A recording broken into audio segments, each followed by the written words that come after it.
Boa noite, leitor e leitora do Diário do Grande ABC. Este aqui é mais um boletim do novo coronavírus, edição 166 já. Nós estamos no ar desde março falando sobre essa pandemia e hoje eu recebo aqui, né, deste lado, um convidado muito importante. Daqui a pouquinho eu apresento ele. A gente vai falar sobre uma sensação aí que muitas pessoas têm, por isso que eu trouxe até o tema aqui para vocês, de que cada vez mais pessoas próximas estão relatando que estão pegando o vírus.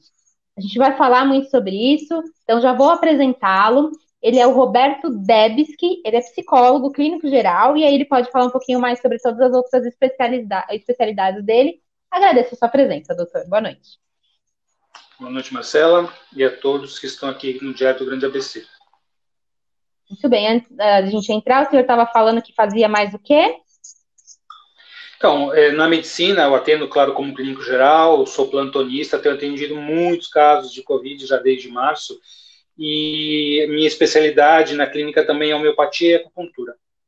Ah, legal, ótimo. E é bacana, gente, porque o doutor também é psicólogo, então ele pode dar um panorama geral para a gente de como as pessoas estão agindo agora, se estão com medo novamente, se estão mais tranquilas, como é que está a questão da segurança, né, do novo coronavírus. Só para dar um dado aí, amanhã no jornal, quem tinha um spoiler aí para vocês de uma reportagem que vai sair em 7 cidades, o número de internação só no Grande ABC, que são nas 7 cidades aqui do Grande ABC, aumentou em 17%, tá? Foi de 104 para 122. O aumento, claro, pode estar relacionado também à alta dos diagnósticos, né? Mas é um número que preocupa porque a gente vem acompanhando aí uma queda do número de infectados e do número de mortos aí nos últimos 2 meses, pelo menos, inclusive em São Paulo também e no Brasil. Então, a gestão Dória já redeclarou, né, que existe uma possibilidade aí de São Paulo passar por uma segunda onda de vírus. Lembrando que a gente não saiu da primeira ainda, né? Eles consideram segunda onda quando o número vai lá para baixo e depois sobe de novo. A gente estava caindo e agora capaz de que dê uma subidinha, mas não como a Europa, né? Então, vamos ver, assim, a gente está em alerta. Doutor, é isso mesmo? Faz sentido essa frase que eu disse no programa? Olha, Marcela, a percepção que eu e os colegas estamos tendo, nós que atendemos na porta, em pronto atendimento, passamos todos esses meses atendendo muitas pessoas com Covid. Desde março, quando a pandemia iniciou, a gente fez toda uma programação, né? Então foi dividido o atendimento em atendimento gripário, vamos dizer assim, de pessoas com sintomas de Covid suspeitas e pessoas não Covid. E aí o aumento de casos foi muito grande, depois estabilizou, depois foi diminuindo. Então a gente vê que hospitais de campanha foram fechados, a gente em vários hospitais, no nosso atendimento, em outros, parou de se ter a separação Covid, não Covid, ou seja, a tendência era de queda, como você mesma observou. Mas, aproximadamente, já algumas semanas, talvez quase um mês, a gente vem observando que o número de casos vem aumentando novamente, e vem aumentando bastante. Isso ainda talvez não corresponda às estatísticas, porque a gente sabe que a questão estatística ela é sempre um pouco mais demorada para aparecer. E tem outras questões, como questão política atual, eleições e tudo mais, né? Mas a tendência é de alta muito grande. Na época da pandemia, os casos, a gente atendia, o número de atendimentos no pronto-socorro diminuiu pela metade praticamente, porque as pessoas ficavam muito em casa. E quase todo mundo que vinha, a maioria tinha sintomas de Covid, mas um número pela metade. Hoje a gente atende a demanda anterior à Covid, ou seja, o mesmo número grande de pessoas, e 90% na nossa percepção são casos de Covid. Ou seja, o número aumentou muito, vem aumentando sim, e eu acho que não dá para dizer como isso vai ficar, se vai ser uma grande segunda onda, se vai ser igual à Europa. O que nós sabemos é, o Brasil seguiu o modelo da Europa piorado, porque lá houve um grande número de casos, houve locais que tiveram uma situação muito delicada. Aqui houve um preparo, talvez, da saúde pública para aumentar o número de leitos, tudo. Então, sim, houve um grande aumento, mas a demanda, a estrutura física e a estrutura profissional, a logística, foi capaz de suportar isso. Agora que isso tudo vem sendo desmontado, toda essa logística, né, veio reduzindo o número, fechando esses hospitais e tudo mais, a gente não sabe se o número aumentar novamente, o que vai ter que ser feito, né? Se aumentar, houver uma grande demanda, é uma segunda onda, não acabou a primeira, enfim, a realidade é, a nossa observação, ainda que as estatísticas ainda não mostrem isso, é de um grande aumento, e há vários fatores para que isso esteja acontecendo. Lembrando, né, gente, que a gente não tinha o número de dados do estado de São Paulo já há 5 dias, porque estava com um problema no sistema, a gente não conseguia acessar os números, né, da Secretaria de Saúde e também do Ministério da Saúde, mas na manhã de hoje foi atualizado, tá? Não cresceu muito o número de mortes, dos 6 dias, né, a gente fala que ficou 6 dias parado e agora não cresceu muito, mas é preocupante sim, tá? Já são 39.907 mortos em São Paulo, 1.150.872 casos, né? Então, aconteceu a normalização aí, a gente vem acompanhando e subiu bastante, tá? No Grande ABC, subiu 392 casos nas últimas 24 horas e 7 mortes, tá? Então, a gente já tem 2.852 mortos nas 7 cidades e 75.446 casos. Em todo o Brasil foram novos 47.724 casos com 564 mortes.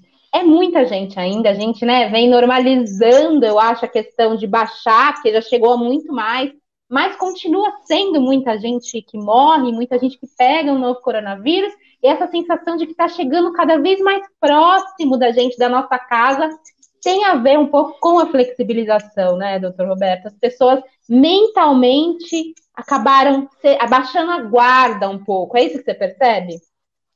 Eu acho que esse é um dos fatores, né? As pessoas, de acordo com a redução dos níveis lá do laranja, amarelo, do vermelho para o laranja, do amarelo para o verde, a percepção, talvez, das pessoas, assim, agora está tudo bem, agora vamos voltar à vida normal, já passou tudo, isso não é uma realidade. Né? Então, as pessoas se descuidaram, minha percepção é, as pessoas se descuidaram, na sua grande maioria, a gente anda por aí, a gente observa pessoas se aglomerando sem máscara em várias localidades, em vários estabelecimentos comerciais, não é? Então, assim, claro, as pessoas também cansaram de ficar todos esses meses mais restritas, mais isoladas, então, existem todos esses mecanismos psicológicos que atuam, né? Ah, eu estou cansado, já foi, agora não dá mais, agora tem que voltar tudo, abriu mesmo, e a gente observa as pessoas talvez se cuidando menos do que deveriam. A gente ainda precisa se cuidar, porque a pandemia não acabou, a redução dos casos não significa que acabou. As pessoas, como você comentou, continuam adoecendo, continuam morrendo, né? E o que a gente observa, e eu acredito que semana que vem isso vai se mostrar com uma evidência maior, a gente vai ter um grande aumento, infelizmente, de casos, e isso vai trazer um problema para a sociedade novamente. Basta ver na Europa o que está acontecendo, né, com França, com Itália, com outros países. Tudo que acontece na Europa, a gente costuma dizer que daqui a pouquinho acontece aqui, né? Foi assim na primeira infecção. Porque começou, né? Lá começou e a gente veio depois. Então, a gente pode ter algum parâmetro de observação. Se a gente observar que primeiro aconteceu lá e depois a gente tem uma replicação aqui, claro, com números ainda maiores, então esperamos, né, infelizmente, que isso também possa vir a ocorrer aqui com a gente. Deixa eu dar boa noite aqui para Nabirra, seu Jerônimo, são pessoas que entram todos os dias aqui para saber mais informações. Muito obrigada. Francisca Nobre, Gertrudes Teixeira, Francisco de Moraes, boa noite, acompanhe a entrevista aqui com o doutor. Se vocês quiserem, façam perguntas também, que a gente pode responder sem problemas nenhum. Quero saber de vocês aí, vocês estão preocupados aí com essa nova fase de infecção do novo coronavírus, né? Vamos ver como é que está na casa de vocês. Particularmente, pelo menos 2 pessoas bem próximas positivaram em menos de uma semana. Então, e antes eu só conhecia pessoas um pouco mais distantes, agora não, são pessoas bem próximas, né? O vírus está entrando na casa das pessoas, né? Com essas festas, essas recepções, enfim. E é super compreensível, como o doutor disse, a gente ficou muito tempo enclausurado, né? Mas eu acho que chegou de novo a hora de colocar o pé no freio, para não esses números não ultrapassarem muito mais, a gente de novo perder o controle aí do atendimento, né? De ter que voltar a abrir hospital de campanha.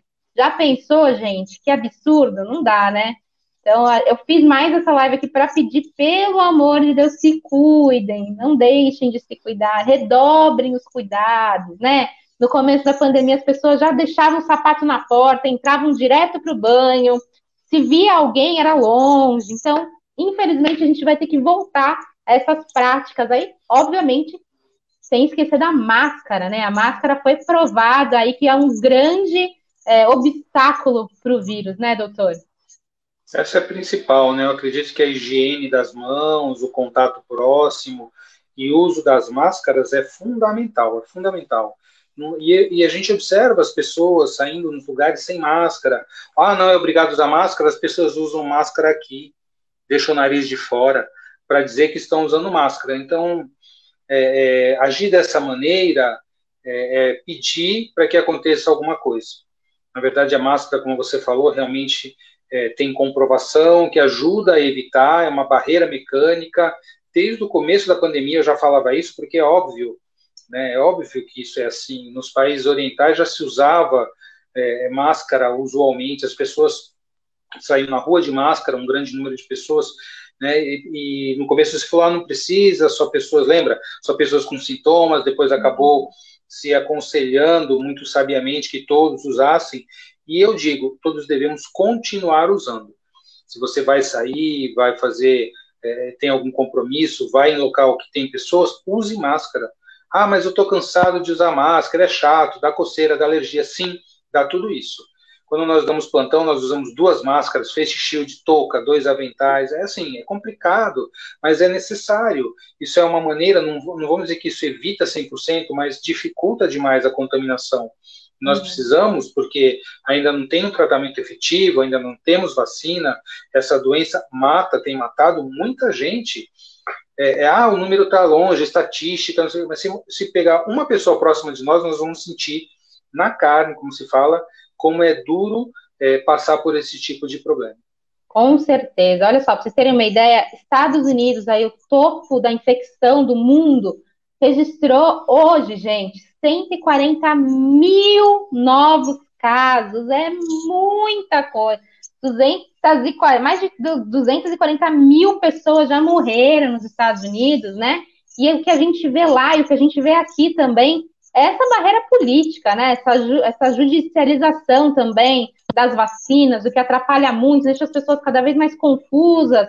Toma, não toma, libera, não libera. Isso é muito complicado. Então, o ideal é focar na ciência novamente, para saber como é que está sendo, né? Os médicos, o doutor da linha de frente, são as pessoas que mais podem dizer como é que está essa questão do vírus na realidade, né? Na pele, eles sentem na pele mesmo como é que está sendo essas infecções. Então, o alerta gente, está crescendo sim o número de casos de novo, tá? Então, muito cuidado. O ano está acabando, a vacina ainda não chegou, nenhuma foi aprovada no mundo ainda, nenhuma, tá? Então, muita calma nessa hora, né, doutor?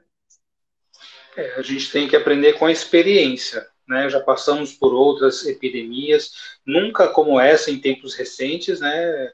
A gente não tem notícias de... A mais próxima a isso foi a gripe espanhola 100 anos atrás, quando nós não tínhamos minimamente os recursos que temos hoje, e não tínhamos a comunicação, a proximidade como tem hoje. O número hoje é assustador, nós estamos longe ainda de um tratamento efetivo, como você falou, ainda não temos vacina, deve demorar um pouco, alguns meses ainda, até a gente ter uma vacina ou algumas vacinas seguras, efetivas. Esperamos que isso possa acontecer, vai acontecer, embora a gente ainda não saiba quando. Infelizmente, existe a politização da saúde, dos tratamentos, da vacina, isso é vergonhoso, dá vergonha alheia ver os políticos utilizando essa doença, o número de mortes, as vacinas, os tratamentos para os seus próprios benefícios e não olhando para a população como um todo. É muito triste a gente ver o nosso país passando por isso. Então nós temos que usar o bom senso, temos que usar o nosso juízo, a nossa responsabilidade para conosco mesmo e com as outras pessoas, com aqueles que amamos, e tomar todos os cuidados necessários. Isso tudo vai passar, tudo passa, mas até que passe, a gente precisa fazer a nossa parte para colaborar que ocorra tudo da melhor maneira possível. Lembrando uma questão muito importante, mesmo quem pegou o novo coronavírus, se curou, tem que usar máscara, gente. Tem que usar Sim. máscara, mesmo quem pegou. Até por uma questão de exemplo, né? A gente vê o do lado usando, a gente fala, opa, cadê a minha máscara? Então, é essencial que quem pegou o coronavírus use também, certo? Até porque a gente não sabe também a questão da imunidade, né? Essa doença é nova, as descobertas acontecem dia a dia. Se a gente observar o que se falava lá em março, o que se fala hoje, mudou bastante coisa. Então, qual é o tipo de imunidade? Quanto tempo dura? Existe reinfecção? Como é que vai ser isso? Então, até que a gente possa saber com certeza, a gente deve continuar tomando todos os cuidados. Aqueles que acham que já tiveram, os que acham que não tiveram, os que já comprovaram que tiveram, continuem se cuidando. É isso aí, gente. Eu quero agradecer a presença do doutor. Eu vou continuar o boletim. Miro Mota, que mandou um abraço, também está sempre com a gente. Muito obrigada pela presença. Miro, doutor, muito obrigada de novo por nos atender. Lembrando que essa entrevista Eu vai que ficar agradeço. disponível no Facebook, no Instagram, no site e no nosso canal do YouTube também, para você compartilhar, né, gente? Não compartilhe fake Vamos news, compartilhar. compartilhe informações de verdade. Isso ajuda demais também a acalmar um pouco as pessoas, a saber que caminho correto seguir, né? A gente está com esse aumento de casos, mas também não é para entrar em desespero. O desespero pode Não. atrapalhar, inclusive na imunidade. Então, respira fundo, falta só mais um pouquinho aí, vamos aguentar, né? Quer deixar algum último recado? Procure realmente informações de qualidade, de fontes fidedignas. Eu procurei durante a pandemia, eu fiz mais de 100 lives diárias consecutivas para informar, continuo à disposição. Nas minhas redes sociais, muitas pessoas procuram para ter informações. Então, procure se informar e procure agir da maneira mais saudável possível. Busque a prevenção, busque se cuidar, ajude as outras pessoas a se cuidarem também. Nós vamos passar por isso juntos, é o lema que a gente tem que ter. Perfeito, doutor. Muito obrigada. Bom descanso para você e a gente continua aqui. Obrigada. Bom, então, doutor, muito obrigada. É sempre importante a participação dos médicos, né, gente? Valorizar a ciência, valorizar a medicina, valorizar os especialistas. Eles estão dedicando a vida por causa dessa pandemia. Muitos perderam, né, aí a vida por causa disso. Então, vamos respeitar, vamos ouvir o que eles têm a dizer. Não sou eu, Marcela, que está falando, foi o doutor que disse, Roberto Debs, que muito importante. Procura ele nas redes sociais. Ele é bem didático. Ele é bem a cara do nosso programa aqui, né? De uma forma simples de falar. Então é isso, Miro. A mutação também é possível ontem, a gente falou, antes de você entrar. A mutação a gente não falou, mas tá, sim, tem mutação como o vírus da gripe, tá? Mas por enquanto não é. A Organização Mundial da Saúde ainda não deu alerta exatamente sobre a mutação do coronavírus. Tem que ficar só de olho, que isso pode acontecer comum, tá? Bom, então a gente falou sobre isso agora. Vamos falar sobre a novela Vacina. Gente, vocês têm acompanhado aí? Ontem eu estava de folga. Na segunda-feira eu terminei o boletim, eu desliguei, apareceu a notícia aí da morte do voluntário. Aí na terça-feira, ontem, a Yasmin Sagra sumiu aqui o programa, já falando que os testes tinham sido cancelados, mas que a morte não tinha sido nada relacionada à vacina, né? E hoje, logo de manhã, a notícia foi que a Anvisa, Agência Nacional de Vigilância Sanitária, disse que os testes da vacina vão continuar, voltaram a ser realizados, inclusive hoje já, tá? Foram retomados. Os estudos reiniciaram imediatamente, depois de confirmar que a morte do voluntário, gente, não tinha nada a ver com os testes da Coronavac. Coronavac, desenvolvida pelo laboratório chinês Sinovac em parceria com o Instituto Butantan. Isso causou um mal-estar aí sem precedentes entre a Anvisa e o Instituto Butantan, só para nos ajudar. Só que não, né, gente? A gente não precisa desse tipo de desentendimento, desse tipo de briga, né? Um parênteses aqui. A gente não precisa de um presidente do Brasil chamando os brasileiros de marica, não é? Mas isso aí é assunto para a política. Vamos focar aqui no novo coronavírus. Então é isso. Vocês acompanharam a novela aí. citou um evento adverso grave, até confirmar o que era, rolou um medo nas pessoas, mas não, gente.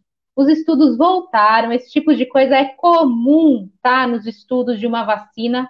É comum que se pare os estudos, volte os estudos. Na de Oxford foi assim, na da Johnson foi assim, e vai acontecer mais vezes aí, até que a gente tome de fato a vacina. Então, calma, tá bom? Calma.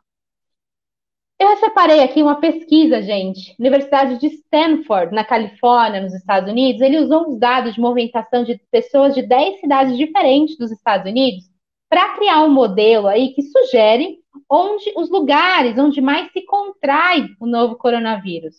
Olha só a lista, gente. Vocês têm algum palpite? O lugar que mais se pega o coronavírus hoje? O que vocês acham?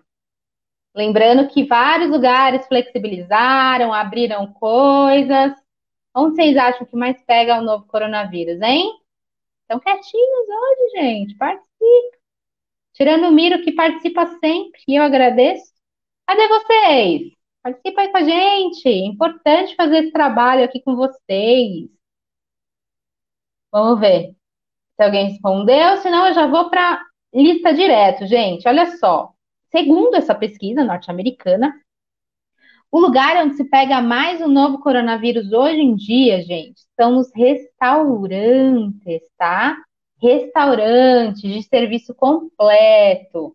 Aquelas que as pessoas sentam e são servidas pelo garçom, tá? Por quê? A gente precisa tirar a máscara na hora de comer, né? Então, é uma brecha enorme para o vírus, tá, gente?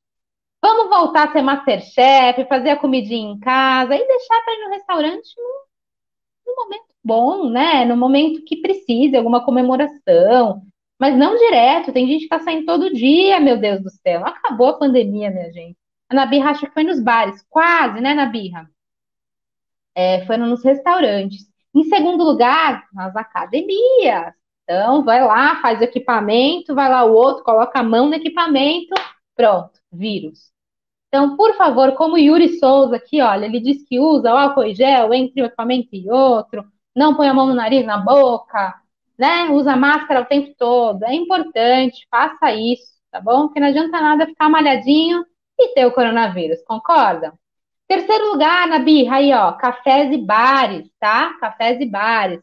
A gente cansa de flagrar aqui no Grande ABC, bares aí a toda, lotado de gente, sem máscara, porque tá fumando, tá bebendo, tá comendo. Distanciamento social esquece. No começo da flexibilização era uma mesa aqui e uma mesa aqui, ok. Agora, gente, é praticamente um subindo em cima do outro, vai, vamos ser sinceros. O outro é hotéis ou motéis. Muito cuidado. Restaurantes de serviço ilimitado. Aqueles que as pessoas podem levar a comida ou sentar, mas elas pagam antes. Os centros religiosos na sequência. Os consultórios médicos. Mercados. Lojas de mercadorias usadas. E, por último, os pet shops. Então, gente, tudo mostra aí que é a galera saindo para se divertir, para comer, para comprar. Pode fazer isso, porque é impossível manter a gente dentro de casa, não é? Mas muito cuidado, tá, gente? Vamos lá. Não esqueçam que a pandemia tá aí. Bom, outra notícia hoje foi sobre o ano letivo, né? O secretário de Educação de São Paulo, Rocieli Soares, disse hoje que o calendário escolar para 2021, a previsão das voltas aí é no dia 1º de fevereiro, a volta das aulas, tá? Eles deixaram janeiro ainda aí de stand-by, vai que, né? Então, só em 1º de fevereiro, principalmente as aulas das escolas estaduais, tá? Abre aspas do Rocieli.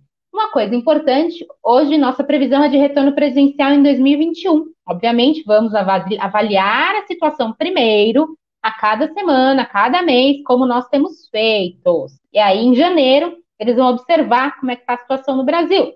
Se tiver ok, aulas a partir do dia 1º de fevereiro.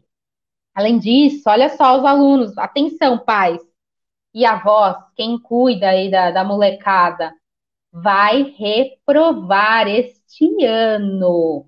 Vai reprovar este ano quem não entregou nenhuma atividade ao longo de 2020, por meio das aulas remotas, tá? pode ser reprovado. Então, atenção, cada escola vai avaliar. Fazem parte aí dessa leva cerca de 15% dos alunos da rede estadual. São cerca de 500 mil estudantes que podem reprovar o ano de 2020. Pensa, que coisa! Meu Senhor Jesus. Ó, o Miro tá de parabéns, tá fora de aglomeração, bares, restaurantes desde 17 de março. Continuem assim, gente. Por favor, não parem. E antes de terminar aqui, lembrando que domingo são as eleições, leve a sua caneta, vá de máscara, álcool em gel, fica ao máximo de distância possível, vai rapidinho voltar, volta rapidinho para casa. Os mais velhos, nas primeiras horas da votação, a preferência de vocês, escolham os melhores candidatos, né? Todas essas diquinhas aí. E não esqueçam de acompanhar a nossa apuração. E na segunda-feira, dia 16, a partir das 15 horas, a Isa Stein vai apresentar o desafio de redação. Vai ser no nosso estúdio, gente, de forma virtual, obviamente, porque nós respeitamos aí a questão do distanciamento, do coronavírus, mas não deixamos também de premiar os alunos aí que participaram desse desafio, que se empenharam mesmo à distância, né? Que mandaram as redações de casa. Gente, já está tudo sendo aí escolhido, todos os vencedores, eles vão ser anunciados, então, aqui no nosso Facebook do jornal, Jornal DGABC, no dia 16 de novembro, a partir das 15 horas. Conectem, depois vocês compartilhem e curtam também o programa. É um programa bem legal e fiquem na expectativa aí, os alunos e escolas, para saber quem escreveu as melhores redações, obviamente, sobre o tema da pandemia. Claro, como não poderia deixar de ser, não é? Agradeço a companhia de todo mundo. Amanhã estamos de volta, se Deus quiser. Boa noite e bom descanso.